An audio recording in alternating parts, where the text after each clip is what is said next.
Okey, Assalamualaikum. Kita mulakan kelas kita dengan Al-Fatihah.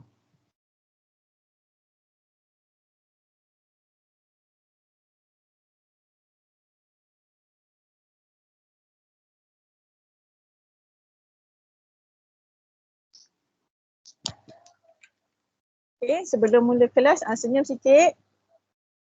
Tahu walaupun kena marah, senyum sikit. Okay, so apa yang kita nak hari ni, kita akan sambung kelas kita yang lepas. Yang lepas awak berhenti setakat mana? Cuba beritahu saya, berhenti setakat mana? Nak tengok betul ke awak belajar ni? Compound. Compound interest. Ada homework lagi bagi? Ada. Ada. Yang mana homework cikgu Awi bagi? 3.1 3.1B sahaja untuk semua soalan ke? Ya.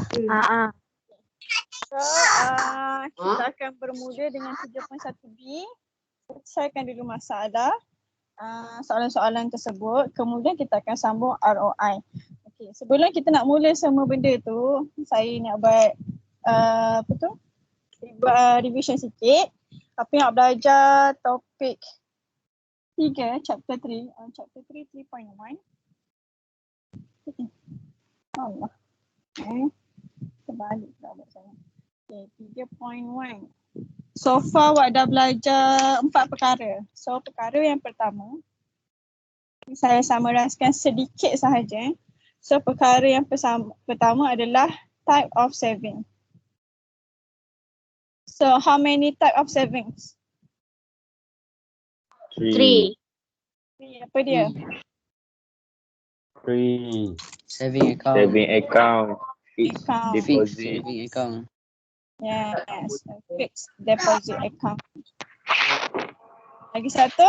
Current account. Current account. Account. Fixed deposit account. Current account. Account simpanan tetap. Sekali current account. Account semasa. Okay, tak perlulah saya nak explain sebab Cikgu Awi explain dah sangat faham dah saya rasa. Okay. Nombor 2, awak belajar type of investment. Type of investment. How many type of investment? 3. Three. Share. Shares. Share. Share. Lagi? Unit Trust. trust. Unit trust. Lagi? Real estate. Real estate. Tanah. Yang ketiga awak belajar tentang interest. Current account. Maknanya dia punya current account. Okay. Interest. Ada berapa jenis interest awak belajar ni? 2. Dua juga kan? So, 2 juga. Awak ada simple interest, Compound. compound interest. Okay. Compound interest. The simple interest, formulanya senang je. Okay. Formula nak cari simple interest, I equals to PRT. I stand for interest, P principal, how many you deposit your money, R rate of interest, T adalah terms in years, compound interest, formula MV, matured value, berapa nilai yang kita akan dapat after a few years. Matured value ni dia dah kira kita punya principal sekali dengan interest yang kita dapat. Okay. Macam yang ini, formula ini hanya kira interest sahaja. So kalau awak nak cari dia punya total saving, you need to plus your principal. Okay, so yang ni kalau awak nak cari new saving awak, so your principal plus your simple interest.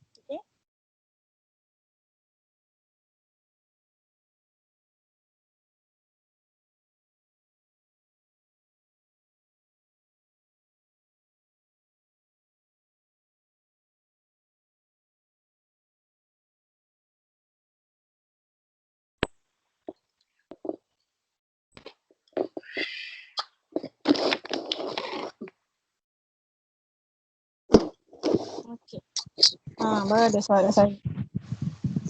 Tadi dengar kan saya cakap? Saya terkeluar tu. Dia tadi tak dengar?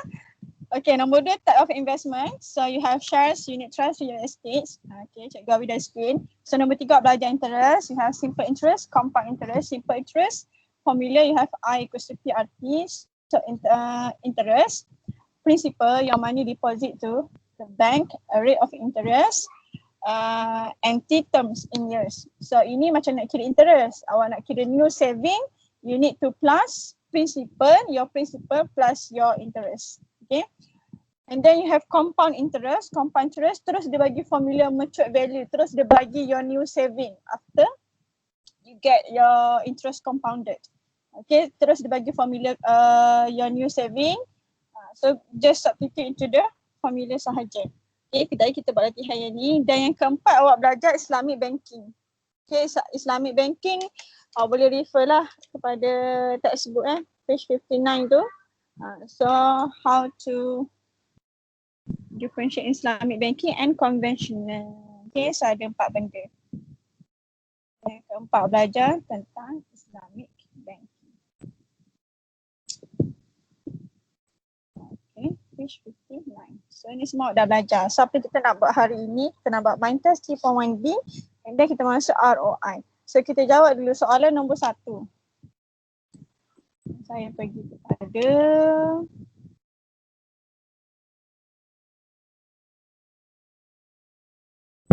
soalan nombor 1.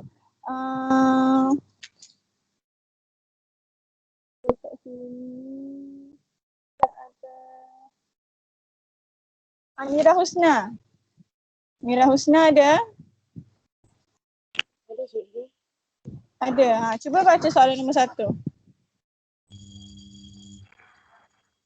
Puan Natania deposit RM500 into her savings account that gives an interest rate of 4% per annum and compound quarterly. How much is Puan Natania's savings at the end of the 5th year?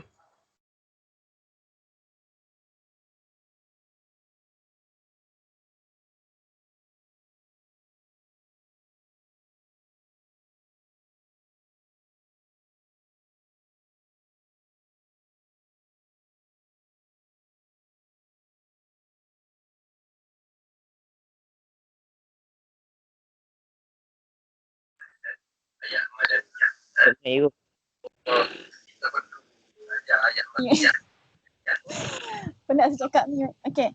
So Amira dah baca tadi soalan. Okay, after baca soalan kali pertama sekilas lalu, jadi awak keluarkan info.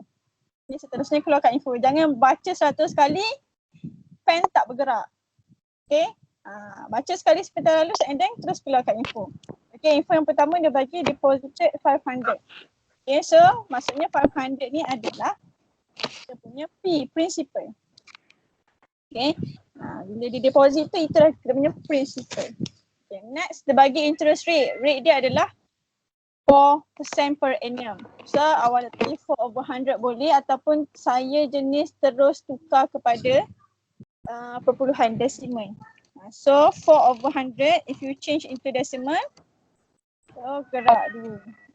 So 0.04. Tak confident tekan calculator. Okay, next. Info seterusnya dia bagi adalah compounded quarterly. Apa maksud compounded quarterly ni? Bila dia kata compounded quarterly maksudnya once in 3 months. Quarterly ni kan suku kan. So dalam setahun ada 12 bulan. So 1/4 daripada 12 bulan adalah 3 bulan. So dia compounded once in 3 months. So setiap 3 bulan dia akan kira interest. Setiap 3 bulan dia akan kira interest. Setiap 3 bulan akan kira interest. So berapa kali dalam setahun tu dia kira interest? 4. 4 kali. Jadi dia compounded sebanyak 4 kali. Jadi N kita adalah 4. Faham ya? Berapa kali dalam setahun dia kira interest. Okay, so 4 kali, maka N kita adalah 4. And then soalan nak, how much is Puan Natasha saving at the end of the 5th year? So dia nak pada tahun ke-5, maksudnya T kita adalah 5. Jadi apa yang susahnya, masuk je dalam formula. Dia nak Puan Natasha Nantania saving. Jadi maksudnya dia nak matured value.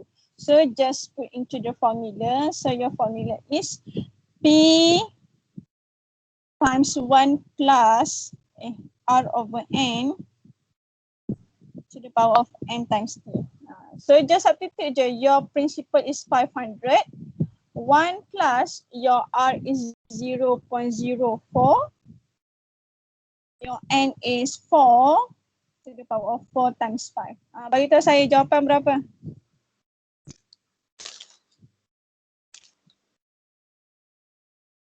Nak kira. Macam mana nak kira ni? Awak kira dulu yang power ni. So 4 times 5, 20. And then awak kira yang dalam kurungan. So 1 plus 0.04 over 4. Dah kira dalam kurungan. Lepas tu tekan simbol power of 20. Dah kira ni baru awak darabkan dengan 500. Okay, so jawapan. Bukan dah buat ke? Kenapa lambat sangat tu? Jawapan keseluruhan ke cikgu? Jawapan ni lah. Kalau semua tu jawapan dia 610. Bit 095. Round off kepada 2 decimal places sebab your sen is 2 decimal places. 10 sen. 10 sen. Okay. So ini dah jawapan dia final. Dah siap. Senang ke susah? Cikgu. Ya saya. Saya tak Cikgu nampak. Tak share screen. Tak nampak? Tak share share screen ke? Tak. Daripada tadi tak share. Daripada cakap. Mana saya punya screen?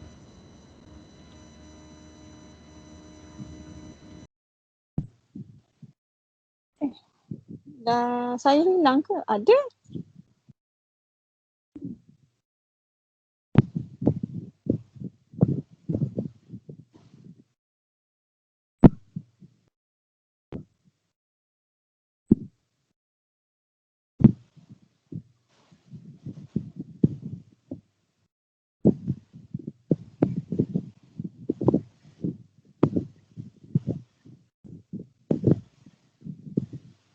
Share screen.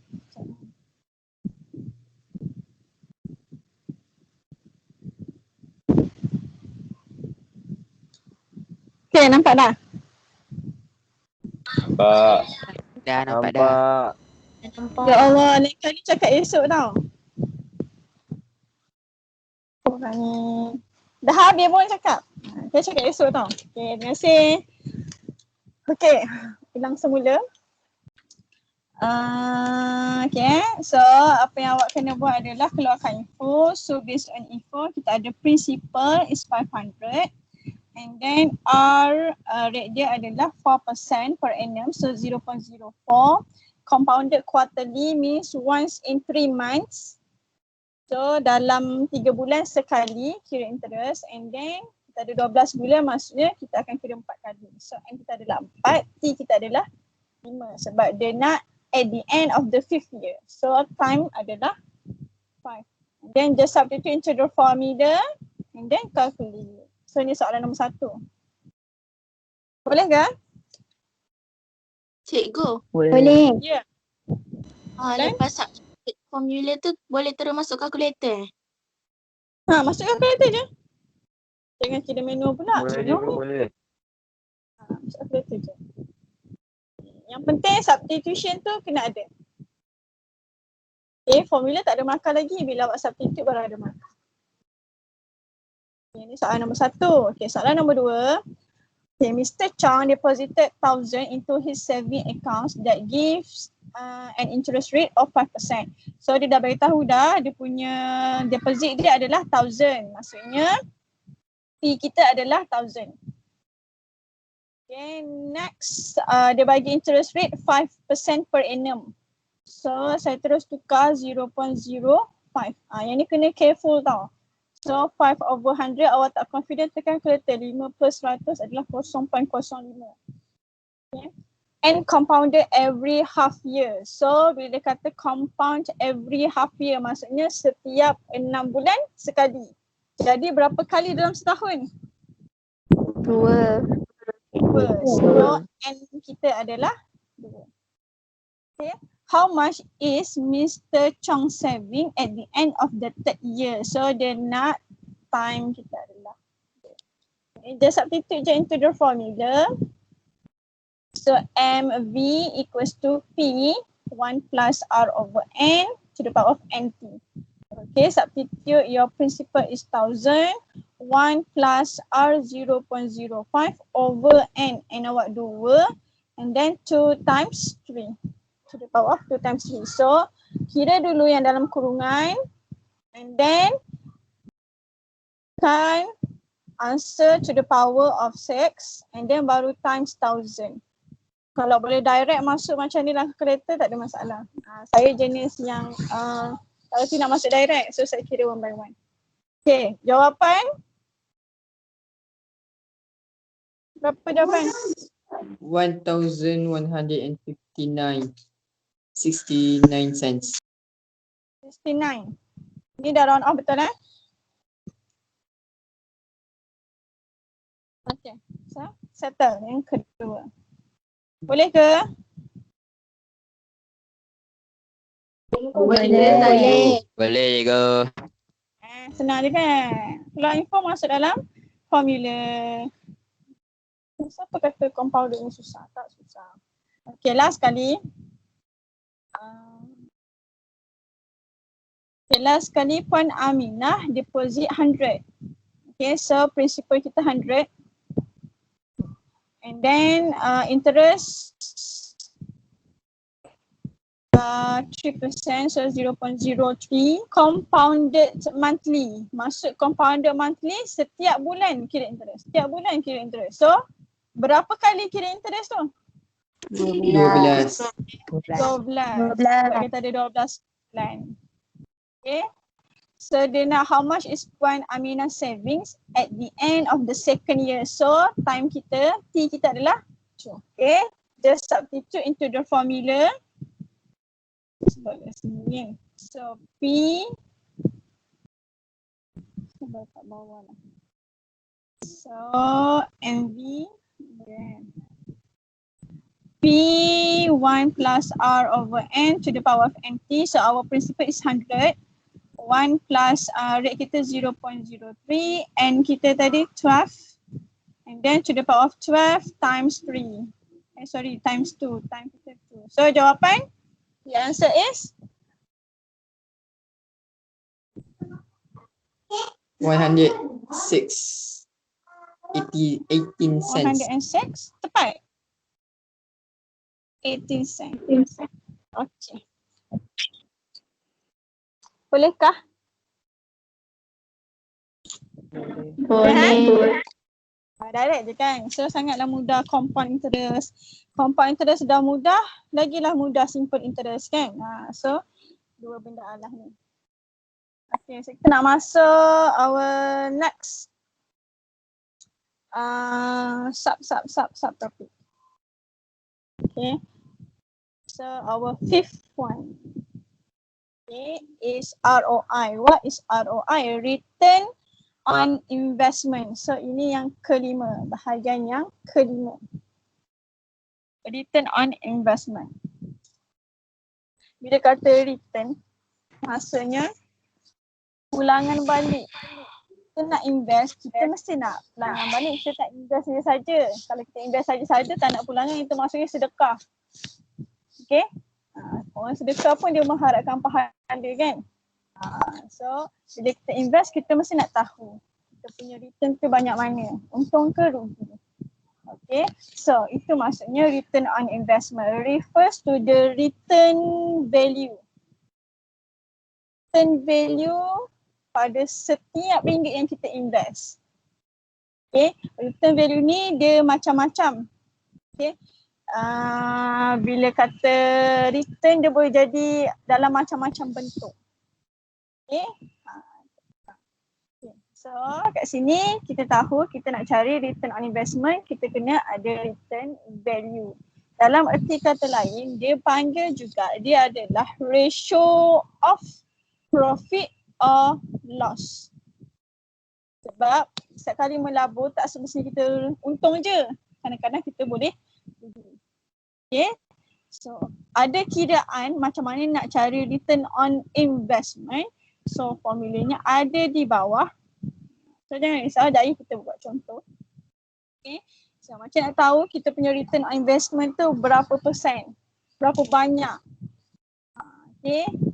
Rugi ke tak? Okay. So macam nak tahu, kita kira kita punya total return bahagi dengan kita punya nilai asal, nilai yang kita invest pada permulaan. Darab dengan 100. So total return over the value of the initial investment times 100. So ini formula. Lagi saya tunjuk contoh. Okay, total return ni macam-macam jenis ada. Okay, macam-macam jenis ada. Nanti kita bagi tahu. Okay, dia boleh datang dari pelbagai sumber. Okay, depends awak invest dengan apa. Tadi kita ada 3 jenis investment kan. Kita ada unit trust, kita ada shares, kita ada real estate. So setiap benda ni dia ada return yang pelbagai bentuk.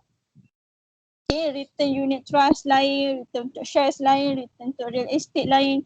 Okay, so semua jenis return yang dapat untuk 3 jenis investment ni akan kita kira untuk total return. Inilah yang paling susah dalam topik ni, saya rasa lah. Dalam 31 inilah yang paling susah sebab kita susah nak detect dia punya return. So settle kat situ, yang ni boleh baca lah. Wise investment, tak wise. Wise investment ni kita kata bila kita dapat amount yang kita receive tu, kita punya return value tu lebih daripada return value lebih daripada initial investment. Nak juga tulis kat situ kan, return value terdapat pulangan kita lebih daripada initial investment. Okay. Contoh kita invest 100,000 contoh. Kita dapat 150,000. Itu dikatakan wise investment. Sebaliknya, kita katakan not wise lah. Unprofitable. So itu benda-benda yang boleh fikir secara logik lah. Okay. So nak kita tengok contoh. Okay.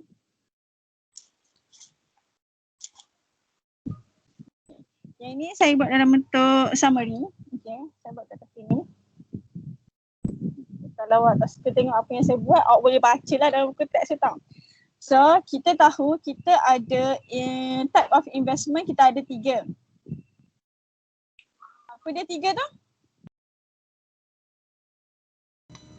Real estate. Belajar apa dia? Shares. Total return. Real estate. Unit trust. Awak ada Value unit of trust. real estate. Real estate. Hartanah. Real estate. Okay, 3 benda ni. Okay, setiap benda ni dia akan memberi pulangan nilai. Okay, so shares ni kita akan dapat apa? Apa bentuk return dia? So kalau shares bentuk return dia dalam bentuk dividen. Okay, satu lagi dalam bentuk capital gain. Okay, ni dia punya return. Kalau awak dengar suara-suara belakang tabir tu, awak abaikan je lah ya. Ni, kalau unit trust, okay, bentuk return dia macam mana? Kita ada dividen. Dan kita ada bonus share. Nama pun bonus kan? Bonus shares. Lepas tu kita ada capital gain. Nanti saya cerita apa benda tu. Okay. Kalau real estate kita ada pulangan dalam bentuk 2 perkara. Okay. So we have rental. Biasalah semua orang tahu ni. And then capital gain. Ini saya summary-kan summarize return on investment yang awak dapat untuk setiap investment, setiap jenis investment. So, untuk share awak ada dividen dengan capital gain. Dividen ni macam mana? Okay, dividen ni kebiasaannya kita terima pada hujung tahun. So it depends lah, kalau shares tu it depends on company lah.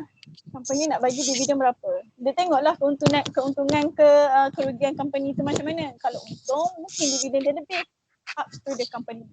Sebab shares ni more kepada company shares kan. Okay, so up to them dividen. Dividen ni dia adik-beradik interest, tapi kita panggil nama istilah dia adalah dividen. Macam saving kita panggil interest kan. Untuk yang ni, investment ni kita panggil dia dividen. Apa yang kita dapat. Contoh yang kita laburkan sebanyak, kita labur kepada company sebanyak 50,000 contoh. So at the end of the year dia cakap dividen sebab dia untung banyak, so dividen dia adalah 5%. So 5% daripada jumlah yang kita laburkan tu kita dapatlah balik. Okay. So dividen. Sama juga macam unit trust. Okay, unit trust pun sama. Dividen istilahnya sama. Kebiasaannya dia bagi end of the year. Okay, contoh unit trust ni. Contoh saya bagi ASB lah. Amanah Sambung Putra. Cikgu Ai pernah cakap kan. Amanah Sambung Putra. Setiap hujung tahun dia akan umumkan berapa dividen untuk pelabur ASB.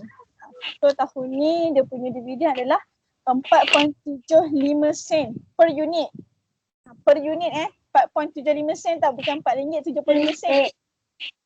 Kalau RM4.75, ya Allah, kaya dah rasa.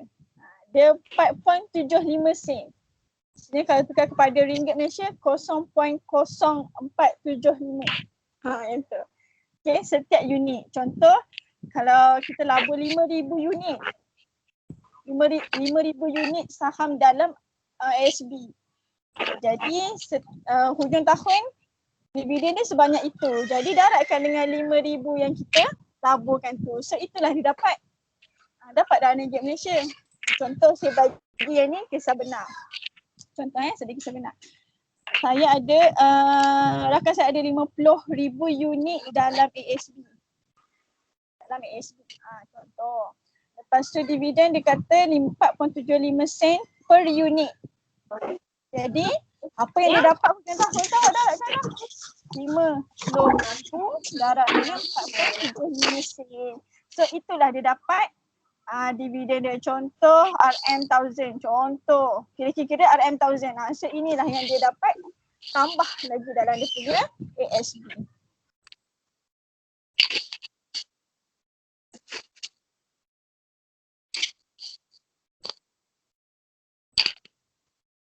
Okay, sambung.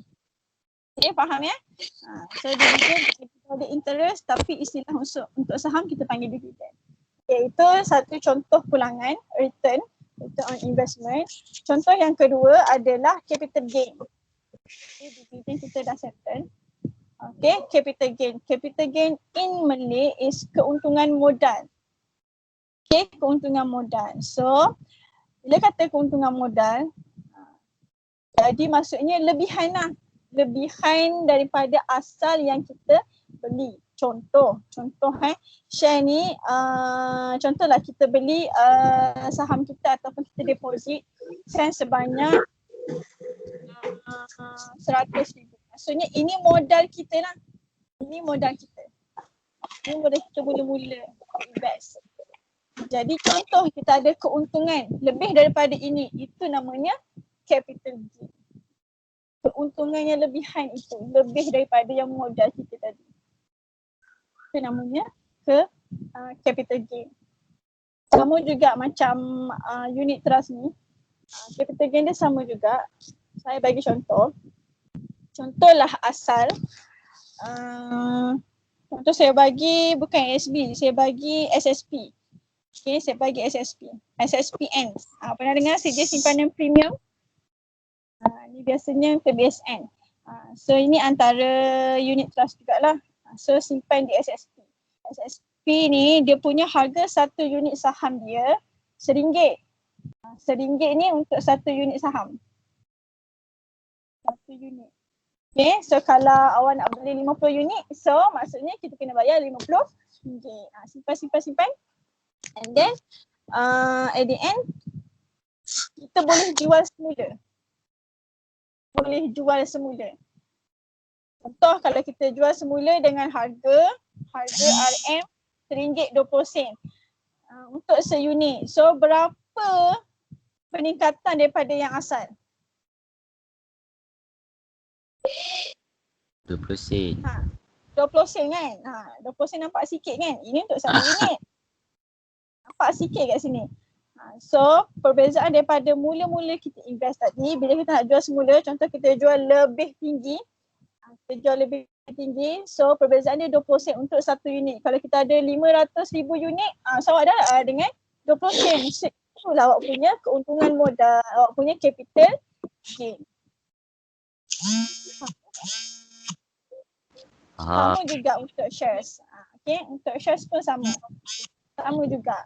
Contoh awak tak nak dah invest, awak nak jual balik awak punya bahagian satu awak nak jual balik.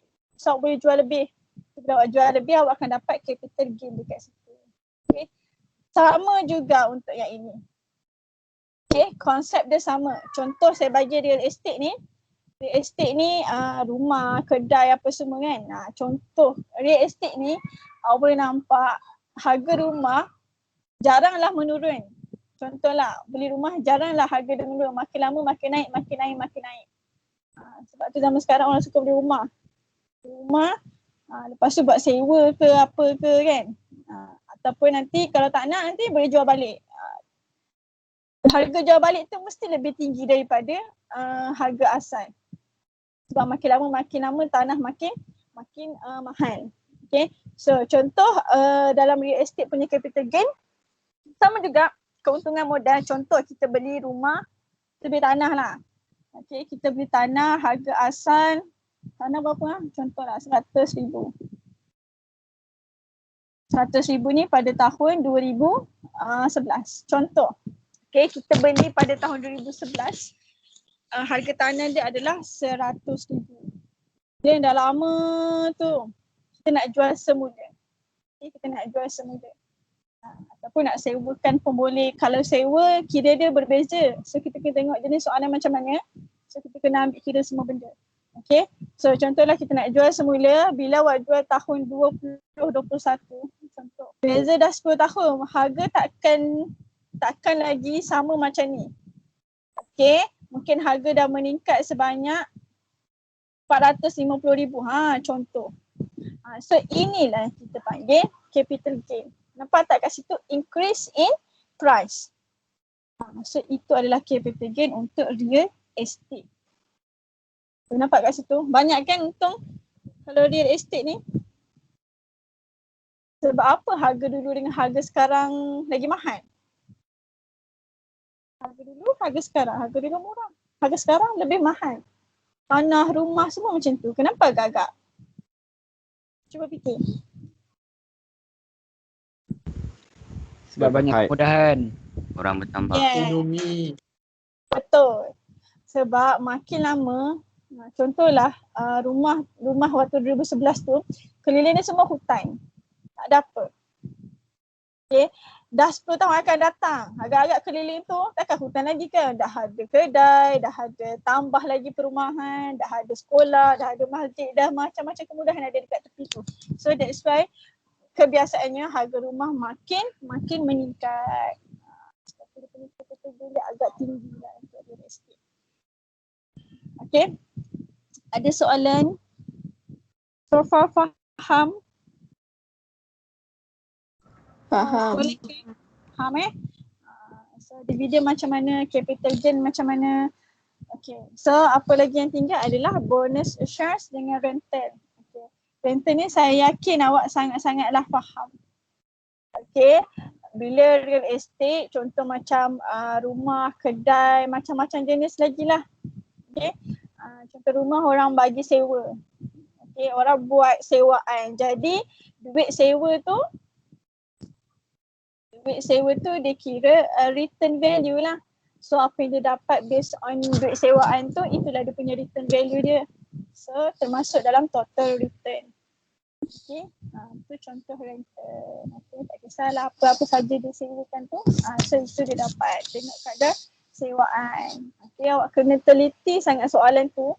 Dia bagi kadar sewaan tu untuk per month ke, per day ke, per year ke. So sangat teliti benda tu. Okay. So yang tu. Ada tak kasih saran sini. Kadang-kadang homestay, homestay tu pun dia punya hartanah juga, real estate juga, dia punya investment juga. So macam homestay dia kira biasanya per day. Macam sewa rumah biasa per month.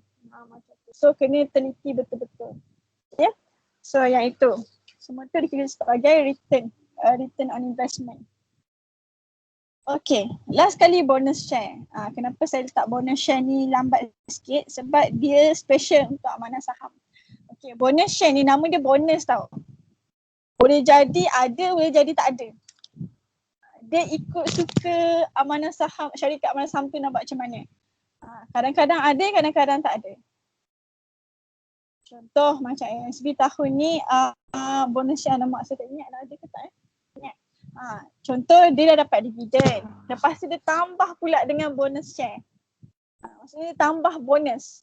Contoh setiap orang dapat 1,500. Setiap shareholders dapat 1,500. Maksudnya setiap orang yang invest pada ASB tu dia dapat 1,500. Tak kisahlah dia invest macam mana dia dapat 1,500. Contoh, saya beri contoh je tau. So itu adalah bonus. Boleh jadi ada, boleh jadi tak ada. It depends on the company. Okay. So kadang-kadang ada, kadang-kadang tak ada. Begitu. Boleh faham ke? Boleh. Sangat mudah kan benda ni semua kan? Yang susah bila dalam soalan. Kita akan tengok soalan ni. Kalau beli emas kemudian jual dengan harga mahal, itu dikira investment ke? Ya, itu satu pelaburan juga. Tapi untuk diri sendiri lah. Pelaburan juga kat situ. Dia kira kategori real estate lah kot hartanah. Cuma hartanah ni kalau kita boleh bayang dia hanyalah macam kita boleh ingat kedai, rumah, itu je kan. Emas tu pun satu investment juga. Cuma kita tak cakap dalam ni lah. Cuma dia juga adalah satu investment juga. Investment untuk diri sendiri. Dengan harga mahal. Zaman sekarang orang tengah syak beli emas. Sebab sekarang tengah turun harga. So untunglah beli time turun harga. Nanti kalau cuma biasa orang beli emas ni dia ikut keperluan. Kalau beli emas perhiasan kadang-kadang dia nak simpan guna waktu emergency ataupun memang dia pakai. Kadang suka simpan je. Sekarang ada juga pelaburan emas, emas dinar. So itu pun juga adalah satu pelaburan. Okay. So emas dinar public gold. Public gold unit trust lah. Amanah saham. Dia satu syarikat yang apa tu? Bila kita cerita pasal public gold, contoh public gold lah. Public gold tu unit trust juga. Cuma saham kita beli dalam bentuk emas. Emas dinar ke gram ke ikutlah. Macam-macam ada. So nanti dia yang akan uruskan. Okay, kita simpan kat dia, dia yang akan uruskan. Okay. So sama juga konsep dia. Okay, boleh ke? Ada soalan lagi nak tanya? Betul faham ya 3 benda ni. So setiap investment awak dia akan ada pulangan return on investment. So sekarang kita nak tengok contoh. So, nanti awak boleh baca lah apa yang dia bagi kat sini tau. Cikik. Panjang-panjang tu boleh baca. Okay, kita tengok example 10. Saya nak pergi kepada soalan dia. Soalan dia later on. Soalan dia best ke tak? Tapi example dia sangat best. Soalan dia kat belakang. Nanti kita pergi soalan yang belakang. Okay, kita pergi go through kepada example. Contoh nombor 10, example 10. Soalan dia panjang Cikgu, apa beza dividen dengan capital gain? Dividen ni dia adik-beradik interest tau. Dia adalah interest, cuma dalam investment kita panggil dividen. Okay, contoh saya bagi tadi, contoh awak simpan investment awak RM10,000. Okay, at the end of the year, RM10,000 tu maintain sampai hujung tahun. Okay, so maksudnya bertahan setahun lah. So at the end of the year, syarikat saham kata dividen dia bagi 5%, contoh, banyak tu 5%. Jadi awak akan dapat tambahan awak punya investment 5% daripada RM10,000. So awak akan bertambah lah nanti. Cuma kalau dari segi capital gain, yang ini kita akan dapat bila mana kita nak jual semula. Keuntungan modal, bila kita nak jual semula kita punya share, baru kita akan nampak capital gain dengan syarat awak jual lebih mahal daripada yang awak beli. Okay, contoh satu unit saham awak beli RM5 contoh. Kemudian awak tak nak dah invest, so nak jual semula. Jadi kita akan jual lebih mahal. Contohnya RM5.50. So increase in price tu adalah kita punya capital gain. Darab dengan berapa unit awak ada. Atau awak ada RM10,000 tadi. So RM10,000 darab dengan 5%. Itulah keuntungan modal dia. Cikgu, kalau main kutu tu macam mana pula? Main kutu tu kita tak, main kutu tu ada sistem tak? Macam personal je macam tu. Main kutu tu dia macam simpanan. Cuma simpanan bukan dekat bank. Sebab setahu saya main kutu ni kita dapat apa yang kita simpan. Contoh ada 10 ahli dalam tu. Okay, 10 ahli, setiap orang bayar 200. So setiap bulan seorang ahli akan dapat 2,000. So sebenarnya kita memang simpan pun 2,000. So dia tak ada pertambahan apa-apa kan. Itu kat invest lah, itu just simpanan. Okay, itu simpanan. Cuma dia bukan simpan kat bank. Dia simpan dekat person in charge. Okay, so example time. Example time ni, kena baca dia elok. Dia cerita, on 1st January 2018, 1 Januari 2018, Quantity invest 3,000 units. Value at RM2 per unit. So saham dia 3,000 unit. Okay, 3,000 unit. Harga setiap satu adalah RM2.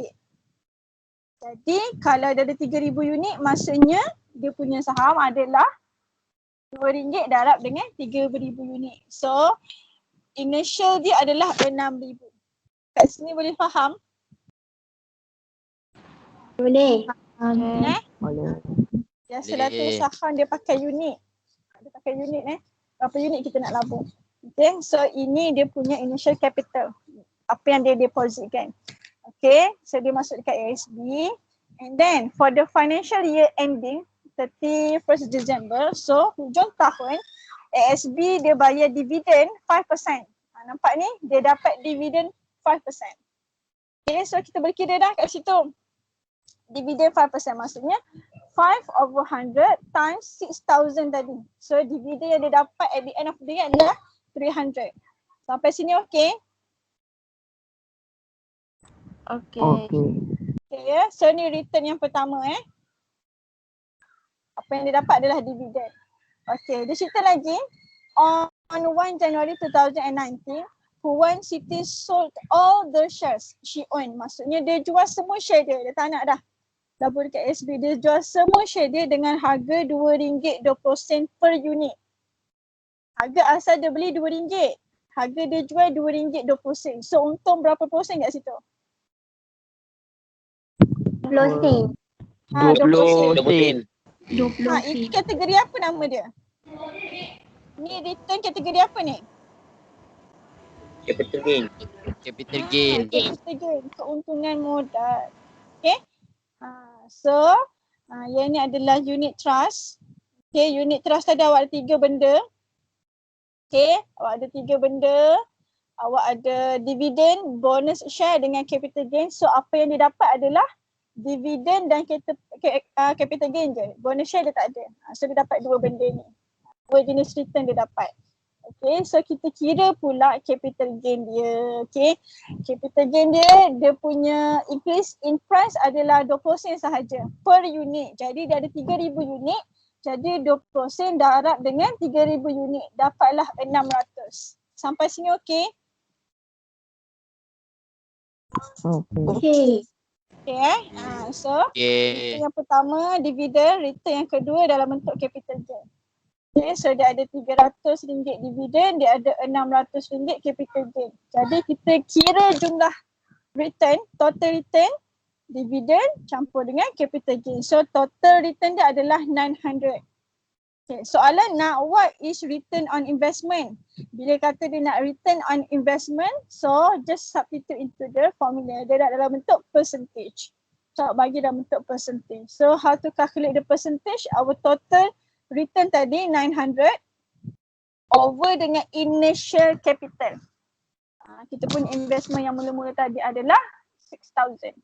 Darab dengan 100. So dapatlah jawapan kita 15%. So dia punya return adalah 15%. Faham ke? Sampai sini okey ke? Faham. Senang kan? Ya. Kalau tak jawab dalam persen, Wajib macam tu. Wajib kena bagi bila soalan nak return on investment. Kata return on investment, so wajib dalam persen. Sebab formula dia macam tu. Okay. Dia tak bagi pun formula return on investment tu adalah sama dengan total return sahaja, tak. Bila dia tanya return on investment, so wajib bagi dalam persen. Sebab itu formula dia.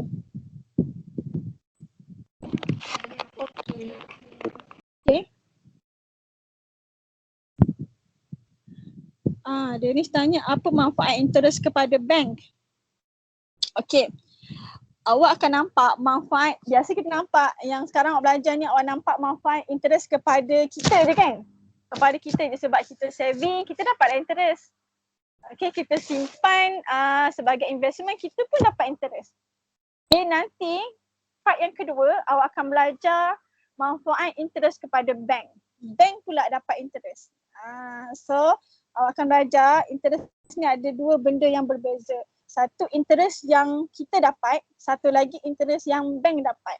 Interest yang kita dapat ni dalam saving dengan investment. Tapi interest yang bank dapat ni adalah bila kita buat loan. Hutang. Yes, bila kita buat loan dengan bank, interest kita kena bayar pada bank. Lagi lama kita ni, lagi lama kita buat loan dengan bank, kita ada agreement, lagi lama kita buat loan dengan bank, lagi banyaklah interest kita bayar pada bank. So itu manfaat interest kepada bank. So ada 2 jenis interest kat sini. Satu interest yang kita bayar, satu lagi interest yang kita dapat. Okay, sekarang ni bahagian 3.1 adalah interest yang kita dapat. Okay, bila saving nama dia interest. Bila investment nama ni kita panggil dividen. Okay, okay Danisha. Ilham. Kalau investment tu rugi, capital gain tu jadi negatif ke? Ya. Begitu. Cuma jarang saya nampak dekat sini yang rugi. Biasanya untung saja. Okay. Kalau negatif tu maksudnya dia rugi. Okay. Ni saya dah explain tadi Dah explain dah. Saya dah kecilkan tadi. Okay. Saya dah buat yang mind map tadi, unit trust, shares dengan real estate. So ini adalah semua benda. Okay, yang ni pun kita dah explain tadi. Okay. Kita tengok example 11. Contoh nombor 11 ni lagi complicated. Okay, contoh nombor 11 ni untuk real estate. Sebab apa dia cerita pasal shop lot. Okay, dia ada lot kedai. Baca kat sini ya. Encik Yusof bought a shop lot at a price of 600,000 ringgit on 1st January 2017. So dia beli dengan harga 600,000. Okay, ini apa yang dia keluarkan. So dia beli kat sini. Okay, next. Dia bayar. He paid 10% of the shop lots purchase price of 60,000. 60,000 ni adalah 10% daripada harga dia beli tadi. Okay. So dia bayar lagi 60,000. 60,000 ni kadang-kadang kita panggil dia adalah down payment. Down payment. Kadang-kadang kita nak beli sesuatu, ada yang zero down payment, maksudnya bayar muka, pendahuluan. Ada yang kena bayar 5%, 10%, ikutlah. Okay. Bayar kereta pun macam tu. Okay. Kadang-kadang ada down payment, kadang-kadang tak ada. Next, the shop lot was rented from 1st January 2017. Maksudnya dia beli je kedai tu, terus ada orang sewa. Okay, terus ada orang sewa. Okay. On 31st December 2026, so daripada 2017 hingga 2026, okay, dia jual semula. Dia jual dengan harga 1,300,000. 1,300,000. Nampak tak? Dia beli 600,000. Dia jual 1,300,000. Berapa keuntungan dia kat sini? Kalau awak tengok.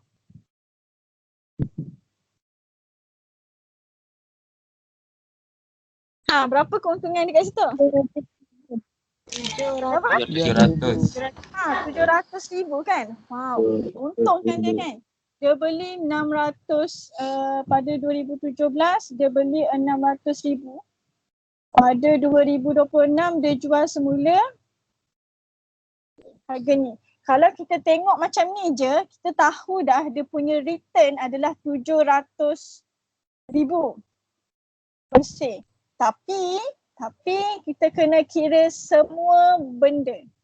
Semua pengeluaran yang dia bayar. Kita kena kira semua duit yang dia keluar sebelum dia nak menjual tu. Okay, sebelum dia nak menjual 1,300,000 tu, kita kena kira semua benda. So that barulah kita dapat kita punya return bersih. Okay. So apa yang dikeluarkan? So awak tengok dekat sini, benda yang dikeluarkan pertama adalah 60,000. Okay, 60,000 ni dia keluarkan. Okay. So yang kena bayar adalah 60,000. 60,000 yang dia kena bayar. So benda pertama. Kedua, cakap kat sini, the loan amount still owed to the bank was 486,000. Maksudnya dia masih ada hutang dengan bank. Sebelum nak jual tu dia masih ada hutang dengan bank 486,000. Jadi dia kena bayar dulu. Okay, dia kena bayar 60,000, dia kena bayar 486,000. Okay, so ni dia kena bayar. Meanwhile, the amount that has been amortized. So, siapa boleh beritahu saya apa maksud amortized ni? Apa maksud amortized? Amortized.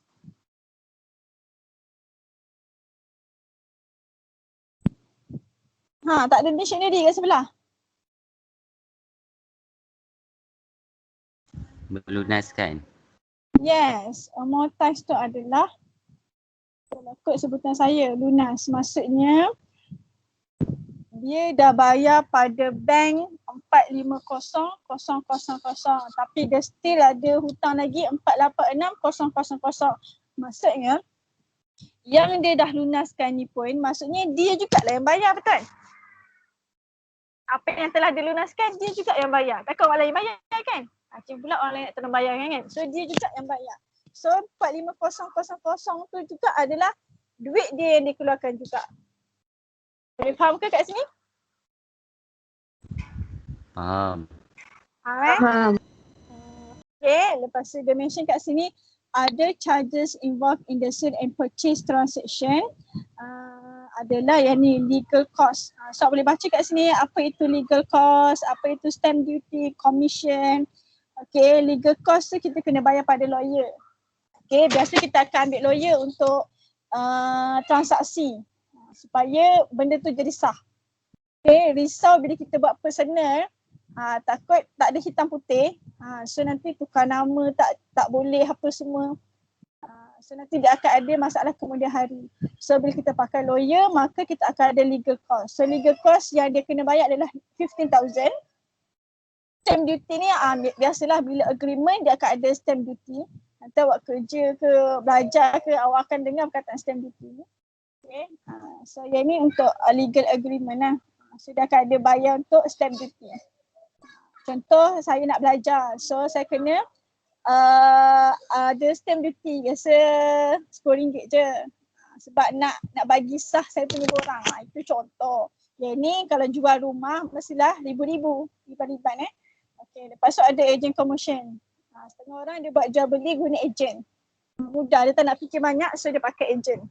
Okay, so dia pakai agent jadi kita bayar commission pada agent 18,000. Okay, nampak tak yang colour hijau ni semua duit yang dia keluarkan. Okay, jadi soalannya apa? Soalan, ni tak habis lagi info. The total rent collected throughout the position of the shop lot is 200,000. So ini adalah dia punya rent. Rent maksudnya dapat ke keluar? Dapat. Dapat. Dapat so ni dia punya return. Ni yang dia dapat. Okay, so yang ni tak termasuk daripada keluaran tadi lah. Okay, soalan nak calculate the return on investment. So kenal pasti dulu ROI dia. So yang ini cerita pasal real estate. So real estate awak ada dua benda. Okay, awak ada dua jenis return. Awak ada rental, awak ada capital gain. Okay, keuntungan modal. Okay, rental kita nampak dah obviously rental dia adalah 200,000. Obviously 200,000. So rental dia dapat 200,000. So yang ni tolak tepi, kita bincang nanti. Okay. Capital gain pula. Sekarang ni kita kena cari keuntungan modal dia yang sebenar. Okay. So macam mana nak cari, kita kena tolak everything. So daripada harga yang dia jual. Okay, maksudnya harga yang dia jual tu dia dapat lah kan. Dia dapat sekarang ni 1,300,000. So saya terus kira So capital gain. Okay, so dia dapat duit, dia jual rumah tu dia dapat 1,300,000. So ini yang dia dapat. So apa yang dia kena tolak yang dia bayar dekat bank 48,6,000 dia bayar lagi, dia kena bayar lagi yang ini. Okay, yang ini yang dia telah bayar, yang ini yang dia kena bayar lagi. Lepas tu dia kena tolak dia punya down payment. Okay. 10% yang dia bayar. Lepas tu dia kena tolak lagi legal cost. Stamp duty.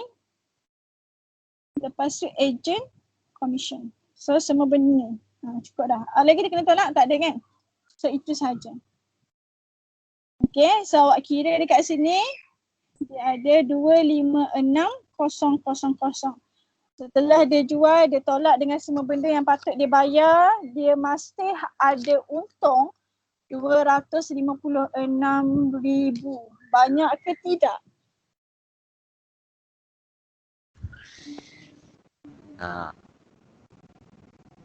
Banyak kan? Banyak. Banyak. Kan? So untung kan? Tapi setelah berapa tahun ni? 9 tahun kemudian. Okay? Kalau beli rumah hari ni awak nak jual esok, lebih kurang je dia punya capital gain. Okay? Mungkin rugi. 9 tahun kemudian dia jual semula. So untung banyak lah. Okay, so soalan nak return on investment. So nak return on investment, so carilah total return. Okay, total return. Kita dah ada rental dengan kita punya capital gain. So total return 200,000 plus 256,000. So total return yang dia dapat adalah 456,000. Soalan nak return on investment ROI. Jadi your total return per dengan your initial investment. initial investment. Initial investment dia tadi adalah 600,000 times 100%. So awak kira-kira awak dapat 76%. Nampak ni dia punya return adalah 76%. Sangat tinggi sangat tinggi. So jual beli rumah ni return dia sangat tinggi. Okay. Compared to kita buat investment kepada unit trust dengan shares lah. So real estate ni lagi tinggi. Sama jugalah, modal dia tinggi, return dia pun tinggi. So begitu. Okay. Ada kawan awak tanya ni. Boleh faham ke?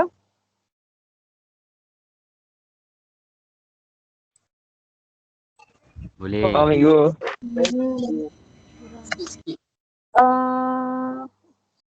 Saya bila orang tanya dekat personal chat, saya susah nak buka. Saya takut saya terkeluar daripada sini. Boleh tak? Yang bertanya dekat chat tu, tolong tanya dekat chat yang banyak-banyak ni. Mana saya nak tengok chat awak ni?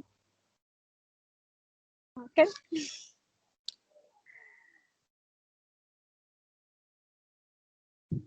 Okey, mesti tengok chat.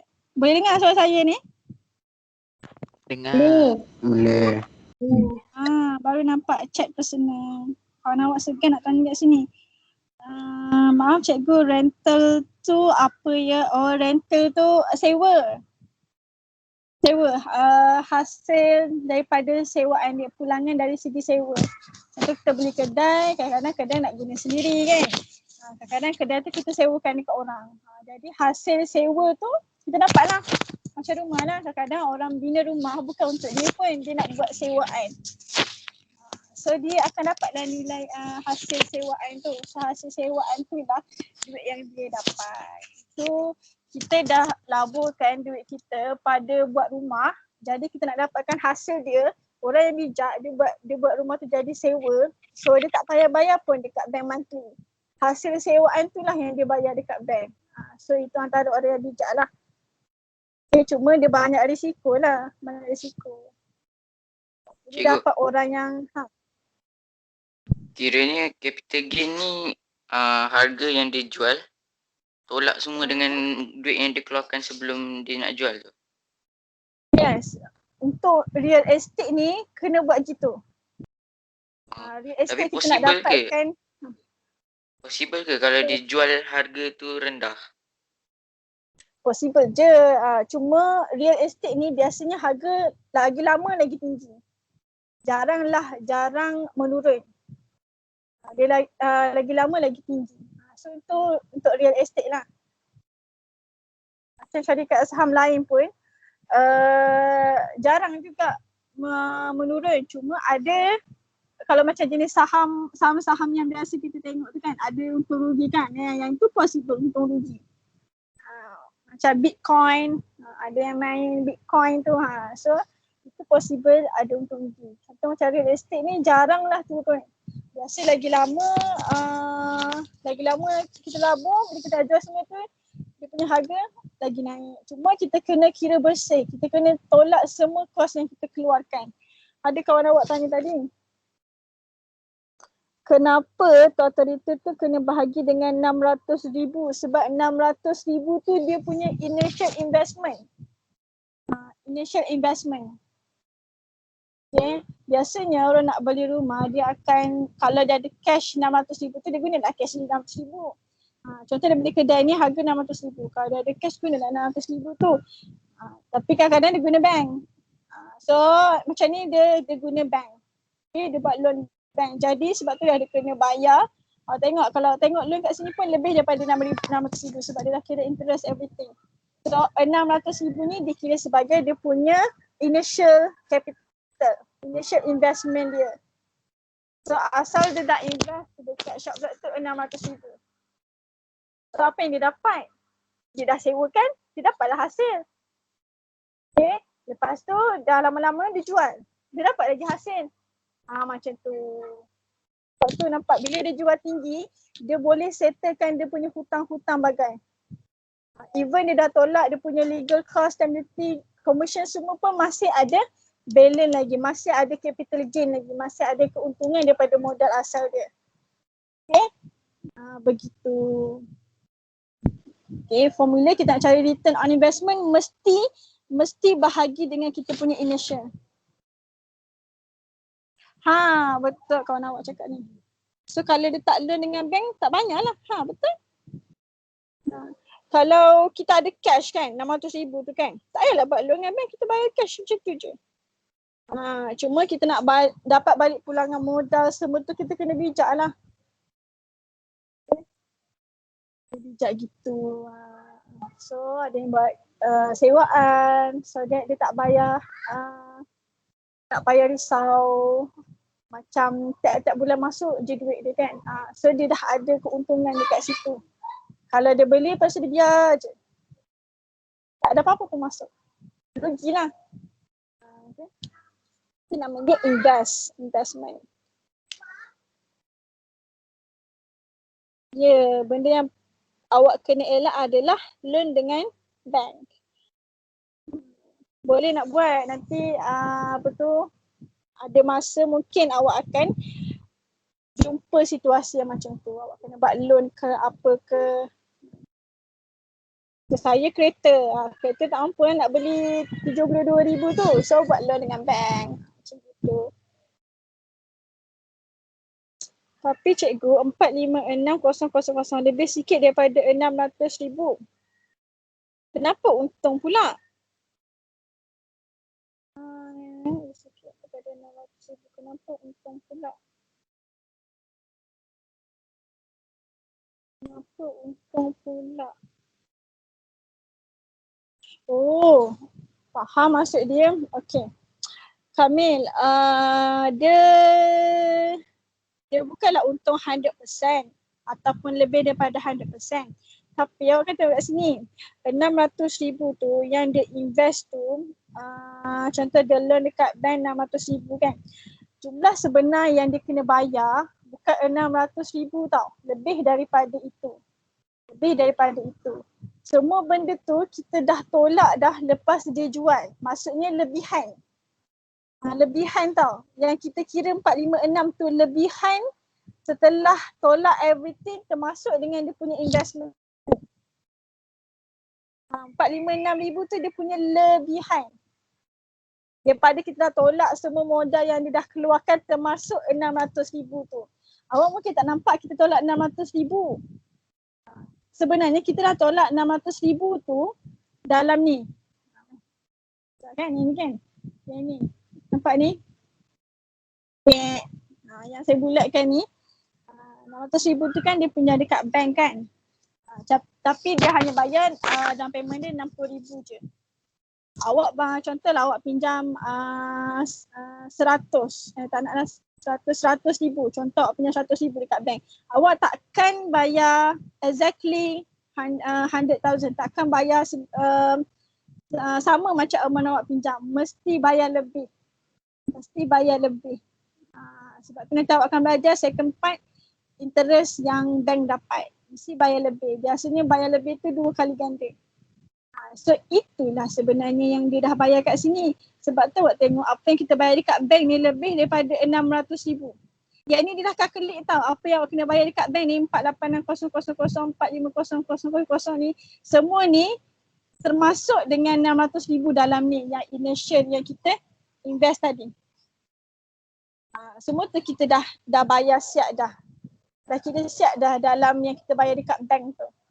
So 456,000 tu adalah lebihan yang kita dapat. Setelah lebihan kita dapat setelah kita dah tolak semua modal kita dah tolak segala kos-kos sampingan. So itu adalah lebihan. So itu untung dia. Awak jangan comparekan dengan 600,000 tu. 600,000 tu kita dah bayar siap dah. Okay. So 456 tu dia punya lebihan yang dia dapat. Insurans takaful tu apa? 7 deposit tu apa? Nampak? Soalan tak nampak Nadia. Boleh faham ke Kamil? 7 deposit tu apa ya? 7 deposit. Tak faham 7 deposit. Insurans ni banyak. Awak ada insurans nyawa, insurans kesihatan, insurans kereta, macam-macam insurans ada. Takaful tu salah satu syarikat insurans. Ada macam-macam jenis insurans ada. Etika ada, apa lagi tah? Alliance ada. So salah satu.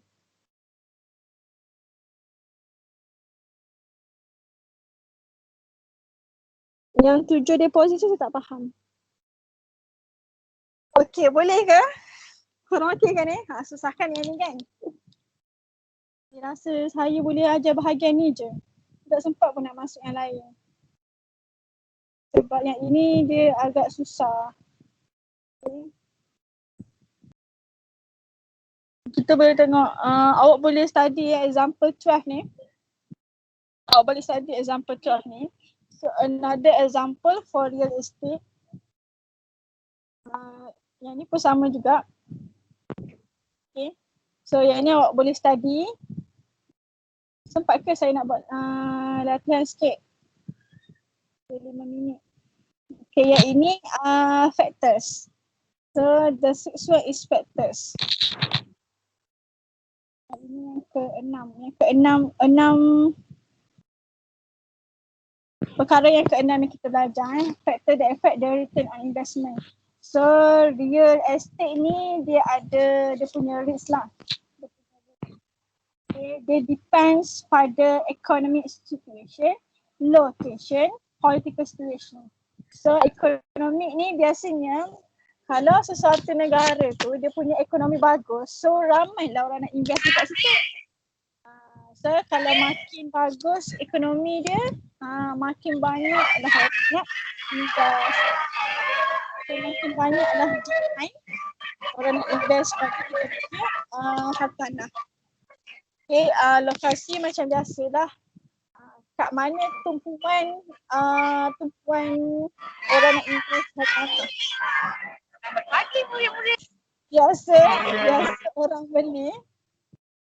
Biasa orang beli.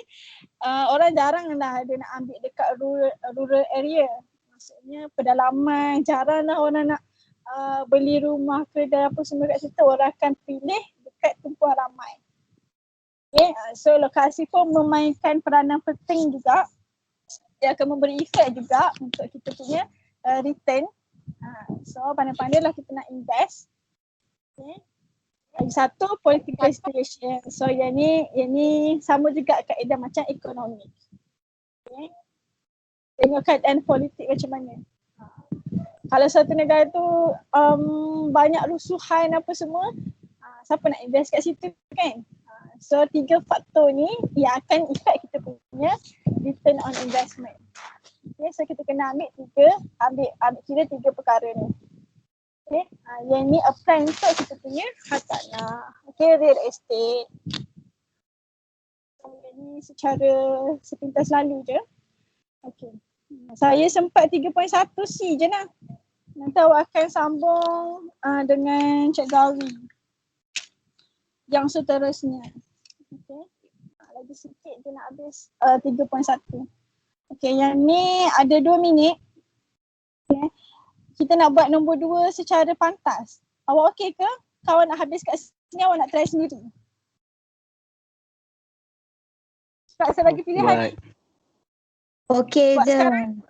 Buat sekarang. Okey je sekarang Okay, kita nak buat nombor 2. Okay, nombor 2. Cuba tengok dekat sini. Ni ada homestay. Okay. On 1st January 2019, Mr. Moses bought a homestay at the price 25000. So dia beli homestay harga 250,000. Okay, daily rental rate is 100. Daily rental rate maksudnya kadar sewaan sehari adalah 100. 100 yang sehari. So kalau nak sewa dekat homestay dia, kena bayar 100 sehari. Soalan, on average the homestay will be occupied for 20 days in a month. So dia hanya boleh dipenuhi 20 hari je dalam sebulan. Maksudnya lagi 10 hari tu tak boleh. So 20 hari je sebulan. Soalan pertama, calculate the monthly rentals. So sewa jumlah sewaan sebulan. So kalau sehari 100, okay, sehari 100, berapa rental untuk sebulan? Berapa dia dapat untuk sebulan? 2,000. Macam mana awak kira 2,000? 100 darab 20. 20. Yes. Betul. 100 untuk sehari. Dia boleh sewakan untuk 20 hari. So total 2,000. So rental yang dia dapat untuk sebulan adalah 2,000. So ni untuk jawapan A.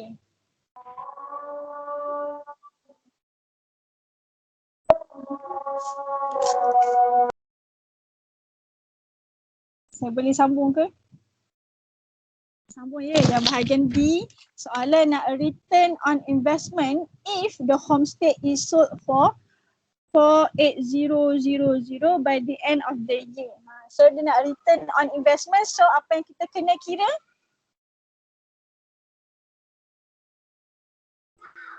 Apa yang kita kena kira? Percentage.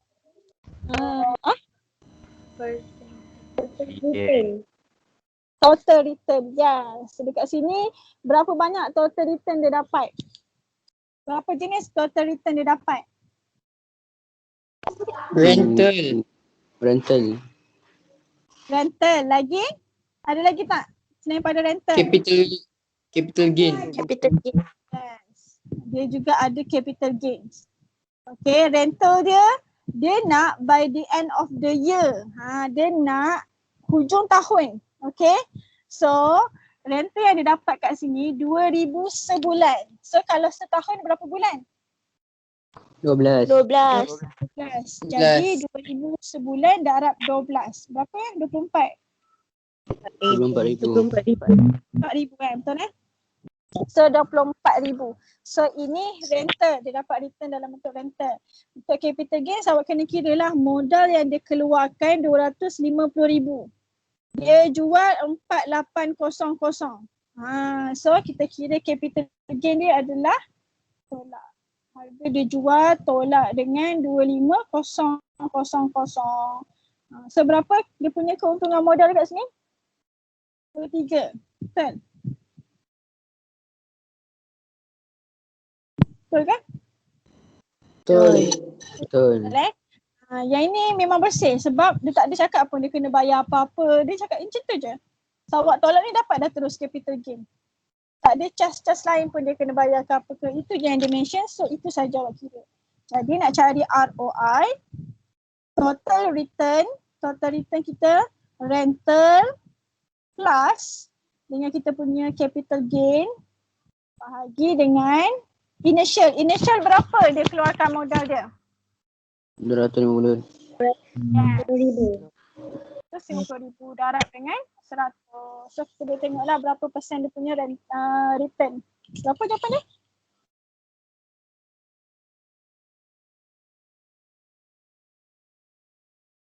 Boleh kira berapa?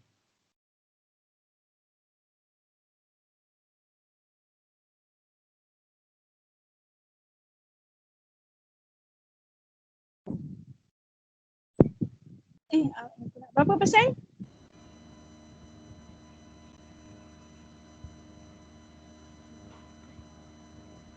Soalan nak return je nak koma. Soalan nak return je. So yang ni tak perlu. Okay, soalan nak return sahaja. Jadi 24,000 tambah dengan 270,000. Jadi return dia 25,400. Sampai sini je. Soalan nak return sahaja. So bagi nilai saja. Okey ke? Okey. Boleh. Boleh ke? Boleh. So kita akan habis. Saya nak bagi homework. Buat sendiri tau. Senang je homework dia. Soalan nombor 3. Okey ke? Boleh. Okey. Boleh. Okey. Copy paste yang ini. Copy paste jadual ni dan yang ini. Copy paste yang ini. Boleh ke? Boleh. Sebelum awak masuk next sub topik, saya nak awak faham benda ni. Okay, buat soalan nombor 3, copy paste dua table ni. Copy and paste dan faham. Boleh? Boleh. Boleh saya. Copy paste dalam saya. Copy paste dalam mana? Nota.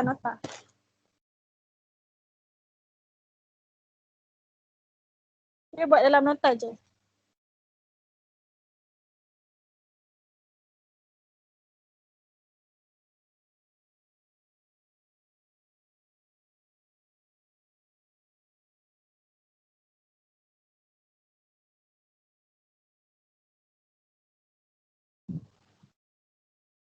Ni macam ni.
Masih kat situ ke? Masih. Masih. Okey. Semua benda saya dah hilang dah. Okey, dua-dua device saya dah penat. Okey.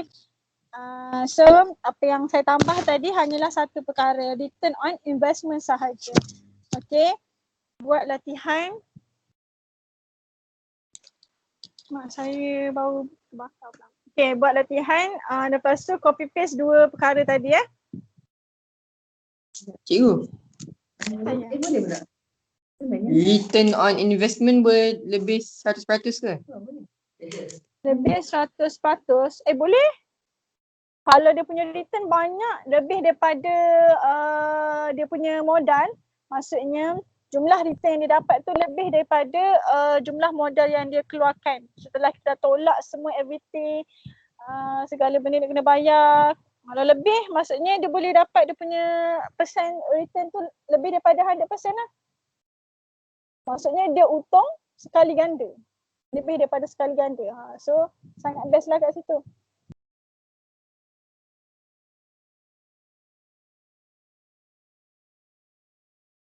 Okey ke? Kalian Okey. So kita habis kat sini. Jangan lupa buat nota dan latihan saya bagi tadi. Dua table tu awak salin dalam buku nota Dan latihan tu awak buat dalam buku latihan. So insyaAllah next time awak akan bersama Cik Gawi. Kalau Cik Gawi ada hal, saya akan sambung, proceed. Okey, ada apa-apa soalan boleh inform. Okey. Terima kasih untuk hari ini. Ada soalan lagi? Cikgu. Ya, saya. Kerja nombor 3 tu ke? Yang main test 1.3C tu pun kena buat ke? 3.1C. Yang tu je, nombor 3. Nombor 3 tu sekejap je buat. Pendek je soalan dia. Nampak macam panjang yang pendek je. Okay. InsyaAllah later on kita akan bagi soalan yang lebih mencabar. Okay? Soalan buku teks sebab 3 ni dia sikit. Kita akan top up lah dengan soalan-soalan teks. Okay? Kita akan top up. Okay, ada lagi soalan nak tanya?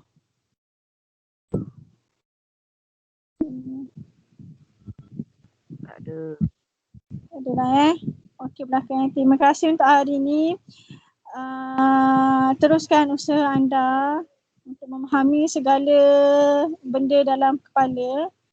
Ada berapa puluh subjek belajar, teruskan usaha anda, jangan putus asa. Okey, kita masih di bulan 2, panjang lagi. Okey, banyak lagi, more to come. Okey, awak ada form 3. Form 3 sangat kritikal lah bagi saya. Okey, form 3 sekarang sangat kritikal. Dia betul-betul kat tengah-tengah antara menengah rendah dan menengah atas. So, kalau awak tak